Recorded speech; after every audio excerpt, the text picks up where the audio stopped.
Ladies and gentlemen, are you ready for some spying? This is Incognita by Klei. This is the pre-alpha version they showed at PAX. It just came out on early access on Steam. Very early access, just bear that in mind. So let me show you what they had available. What is Incognita? This is a game about corporate espionage, where you use a variety of agents in order to complete your objectives. It plays fairly similar to XCOM. However, it has stuff like action points. I know. I was surprised too. I thought they had been abolished as a terrible game mechanic. But as it turns out, no. They're actually a good game mechanic. Just want to remind you of that. They're actually great. So, in this particular mission, we are going to attempt to rescue an agent and then escape. How will we do that? We'll do that by sneaking and having some spy-like music in the background. So, what exactly is this game about? Well, it is about espionage, and it's about, to some degree, combat. However, unlike something like XCOM, it does have a fair degree of combat avoidance. This is a game that encourages stealth. Now, how does it do that? Well, you might notice an alarm up to the top right corner. That's there for a very good reason. Essentially, the corporate security will cotton on to the fact that you are trying to steal all their valuable things, and they will eventually trip the alarm, and there will be various other nasty consequences. So that means that not only speed is of the essence, but also not slaughtering everybody can be a pretty useful way of not raising the alarm. Every time you kill somebody, their heartbeat sensor goes off and actually adds more to the alarm clock quicker than it otherwise would. So, you need to just be a little bit careful about such things. Now, mechanics-wise, it works in a similar way to XCOM in the sense that the game has Overwatch. As you can see right there, I just took down a security guard as he came through there. Admittedly, he did detect me in the process, so that's a point on the alarm, which is not too good. He's knocked out with the stun dart right now. Don't want to kill him. I can, but I don't want to kill him quite yet. He's only out for 3 turns, though. We have to be a little bit careful. So it's got stuff like Overwatch, and it's got stuff like the cover system. What you'll also notice is the game has a facing system. You can choose which direction to face in. And since it's an isometric game, that makes a great degree of sense. I can actually point in that direction. It's not just a 4-directional facing, it's actually 8, which is pretty good.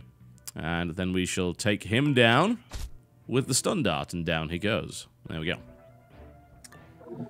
Now, aside from the combat and the various different abilities of your different agents, as well as their equipment, you also need to be concerned with espionage. We're talking about getting passcards to open various things. Not just that, but also accessing terminals to hack, for instance. Getting this agent from out behind the laser grid could be tricky. However, we do, in fact, have an agent that is rather good at dealing with such things, and he will be able to use his hacking abilities to get through there, assuming that we have the right kind of access. So I'm going to hijack this particular console. By hijacking that console, that is going to give me a point that I can use here in this security overlay to override something. The question is what? Well, obviously I want to override the laser emitter, if it's all possible. Now, I don't have enough CPU in order to break that entirely. I need to hijack more consoles in order to get that CPU runtime, which I can use to deal with that. But once that's happened, I will be able to override the laser emitters. And this is something you can do to a variety of different security devices. So, if you know that there's a camera around the corner, you can override the camera. I believe you can even maybe override the heartbeat sensors of these guys on the floor here as well. But since I don't have enough computers in range and enough CPU power to actually do that, I need to focus entirely on breaking my way through here. Now, you'll also notice here that the missions actually have choices. There are little random events that can happen. So, do I want to reveal my location, or do I wish to leave it alone? Well, me being the schmuck that I am, I decided, yes, I'll reveal my location, which does exactly what you would expect, which is like, oh, hey guys, we're in your building trying to steal all your kittens. It's probably not a good idea. So there we go, we can now turn the laser off and we can actually gain access to that agent there. So I think you get the idea from a fairly basic standpoint. And this is a fairly short level. They didn't really have a lot to show at PAX. They just had this one level, which takes about 10 minutes to play through. We're just going to rescue this agent, so we get a 3rd member of the party. But I like the mix of espionage with the tactical XCOM-style combat. I also like the fact that the interface is pretty damn good, especially for a pre-alpha. It makes it very, very clear as to where you can go. You move and then you pick exactly which direction you wish to face. The cover system works like XCOM, so it is fairly easy to understand. And then you have the standard kind of Overwatch. In this case, though, what I really like about it is that it gives a very visual indicator to the fact that there's an Overwatch, and also which direction you are actually pointing your Overwatch in, which is very important. You know, arcs of fire and directions in this game are pretty damn important. So, hey, I am Overwatching in the direction of that door. I know this because my guns are pointing in the direction of the door. Yeah, I know, it makes a certain degree of sense, does it not? So I'm going to try and get out of here. However, I made a little bit of a mistake. I was thinking that these guys would get up and then wouldn't be able to immediately fire. And I was horribly, horribly mistaken. So those of you who play XCOM-style games and like the turn-based tactical stuff, also, I would imagine, like the immediate danger of such games. One of the coolest things about games like this is that you are in danger a lot, and you can die very, very quickly. Well, this is fairly similar. Let's skip forward a little bit and show you exactly what ends up happening. It is not pretty. So, they're up, and unfortunately not too groggy about it, because they actually get up on your turn, and then they have a full turn to shoot you in the back, which immediately results in 2 of my agents dying. Permanently.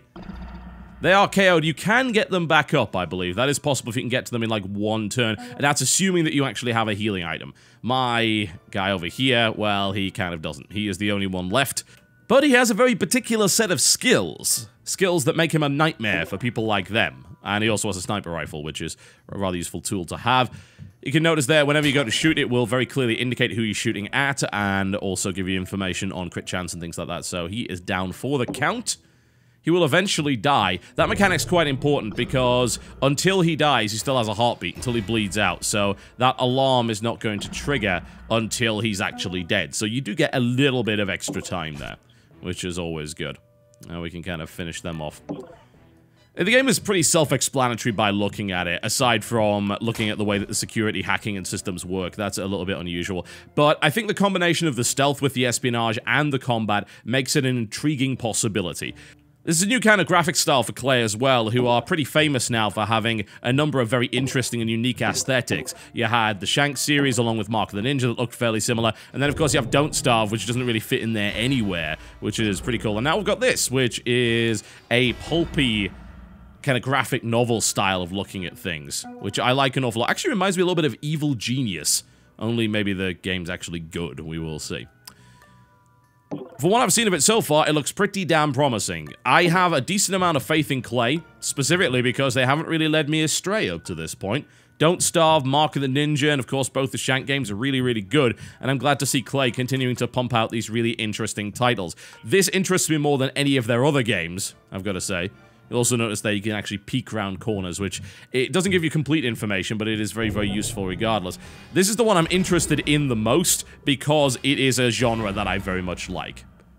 So this is looking really, really good. I am looking forward to getting my hands on the early access, and of course I will try to give you some information on that one. Down you go for the count, thank you very much, and we will be escaping out of that door momentarily. Incognita, ladies and gentlemen, a very short look at it. I will give you more coverage once the early access is more complete. This was filmed at PAX Prime 2013 and commentated at home. Thank you very much for watching. I'll see you next time.